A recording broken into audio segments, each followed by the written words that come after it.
Okay, I'm waiting for the appliance guys to come by and fix my washer. They hooked it up backwards so that hot is cold and cold is hot. So now I have pink towels. Now, what I just said to you was an example of a kind of blithering where a person goes on and on and on talking about stuff that's irrelevant to what you see on the screen, for example. That's a type of writing. I mean, if I had written it down, it would be a kind of writing. That's a style. It has a mood. It has a purpose. If a person's writing well, he uses stuff like that for a purpose. And that my purpose was to show the difference between blithering and laconic. The word is spelled Laconic, and it is typical of speech of the military or when someone wants to make an understatement and expects the reader to fill in the blanks. Laconic writing is a main characteristic of the Bible for a lot of reasons, and we're going to go through some of them. Fortunately for some of you people who think that Greek is boring, I'm not going to be using a lot of Greek references here because this is common to all language.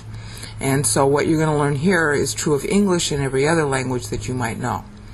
Okay, you see on the left Genesis 1:1 and Matthew 1:1. One of the reasons we know that Matthew is the first gospel is the way he writes it. Just like we know Genesis is the first book of the Bible because of the way it's written. You wouldn't need tradition to tell you it's the first book. You can tell by the text itself. Okay? But you have to know how to read it. And of course, I don't know about you, but when I took literature classes, I was kind of bored by all the analysis. But when it comes to the Bible, this is life and death, so the analysis really matters. So if you're taking literature classes, or if you happen to remember what you learned in literature classes, this is going to be very important, and now you'll get the profit. Notice that I just gave you a run-on sentence. Genesis 1:1. In the beginning, God created the heavens and the earth. That's laconic speech. That's laconic writing. It just gives you the bare facts. It doesn't tell you how. It doesn't tell you when. It doesn't tell you how long. All it tells you is that God did it. And the word for heaven, shemayim in Hebrew, okay, but I'm not going to go through that so much. The word for heavens means the whole universe.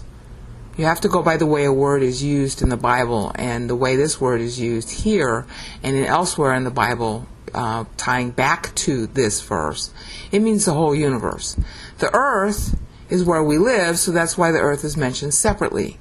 Okay, in the beginning God created the heavens and the earth. That's it. None of the details that we debate about evolution are provided. You got that? No details. Why? Because the thing God wants you to understand is how God created the universe and the earth. Okay? Now, laconic writing has a lot of purposes, and it's all going to go through here. It's just, this has happened, this fact, this fact, this fact, this was said, that was said.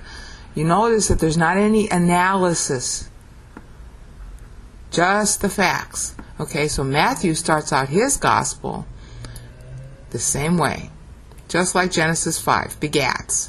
These are the facts. Blood. This is the record of the genealogy of Jesus the Messiah. Just the facts. Now, when you have writing like this, you should ask a bunch of questions. You shouldn't gloss over it, say, oh, this is just a boring history lesson. You have to ask questions, especially when it's the Bible. Why is the first question you ask. Why does God talk about it like this? I don't know if you've noticed, but in the prophets, God gets very verbose. He's very verbose, meaning wordy, blithering almost, like I did at the beginning of this video. So why isn't he verbose here? Why is he just, oh, okay, in the beginning God created the heavens and the earth? Why is he suddenly so terse? Laconic and terse are two synonymal. All right? You have to ask why. Why did God write it this way? Why does Matthew begin his gospel with a record of the genealogy? See, if you're writing something for an audience, one of the first things they tell you as a budding writer is you better make your first sentence be an eye catcher, be an attention getter. The last thing you do with your first sentence is make it boring. Okay, but this is kind of boring, isn't it?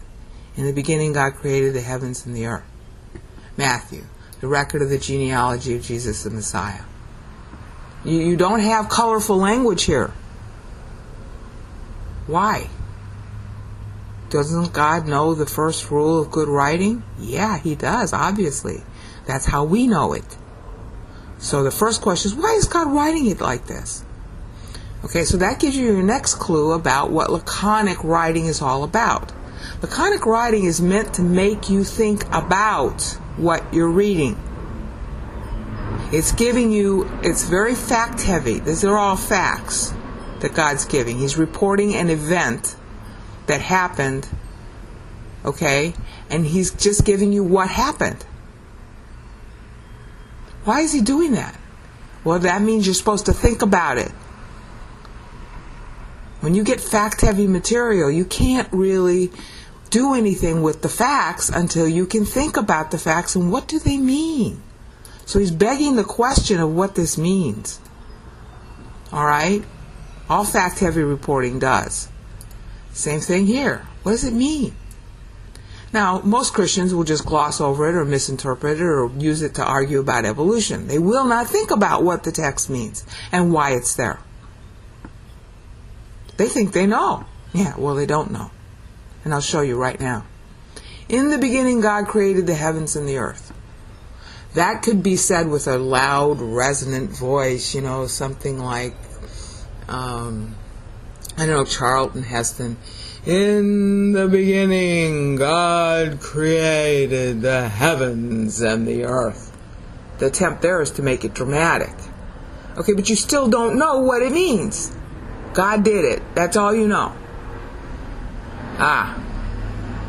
Same thing here.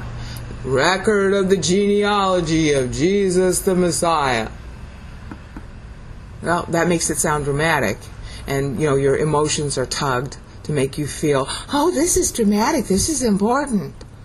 But you still don't know what it means. You see what I'm talking about? The purpose of laconic writing is to make you think about what's said and figure out what it means. In other words, in writing, I can tell you what it means. Or I can just say it, and then you think about what it means. You see the point? When you see this kind of writing, God is saying, I'm not going to tell you what it means. I'm just giving you the facts. You're supposed to think them over. Hello. Think them over. And by not saying even that, the reader is free to think them over. He's not being beaten over the head, like I'm beating you now, to think them over. So that tells you something really important about God.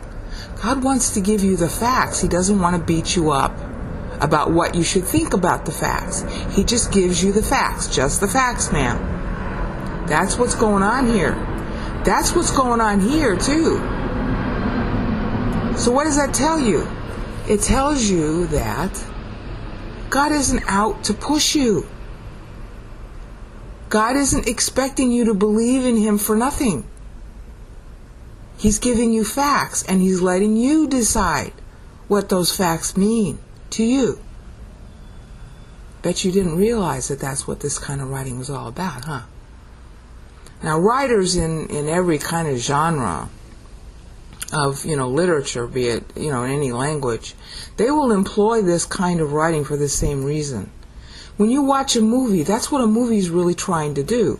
It's giving you the event. It's showing it on screen. It's not telling you overtly how to think about what you're seeing. It wants you to interact with it. It wants you to be part of it. It wants you to be there. Laconic writing is designed to help you be there. You are right there at the beginning when God created the heavens and the earth in this verse. In the beginning, God created the heavens and the earth. You're there. He wants you to be there. Okay? Now, as I've covered in my Genesis videos, there's a hiatus in the Hebrew, you can't see it in the English, between verses 1 and 2. And that hiatus is covered in Isaiah 45:18 and 19. And I'm not trying to exegete Genesis here. The point is that this is happening at a much later point in time, that God does not define how long it was. Okay? The same thing here. When Matthew is writing this, the timing is disjointed because Matthew is patterning his book after Genesis. Because the word Genesis means the siring of the man in Greek. So this is where we have to get into some Greek Geek stuff. Genesis comes from genao, and genao means to sire. Unfortunately, in English, it's usually translated to be born. But it really means the siring. It's stressing the fathering of the object, not the object itself, the fathering of it. So, the fathers of Jesus the Messiah, the genealogy of the fathers, and Matthew's playing on genao here, because he wants and everybody knew this already, he wants you to look back to Genesis, because Genesis means the birthing of the man. See, it ends up being about Adam, who is the first man, but it really ends up being about the man, the Christ. That's why the book was named Genesis in Greek long after it was written in Hebrew. It didn't even have a Hebrew title. In Hebrew, the title was this: Bereshit bara Elohim. Okay? Elohim. They would title their books by the first sentence. See? See how much you find out just by looking at text you already think you know? But you didn't know these things, did you?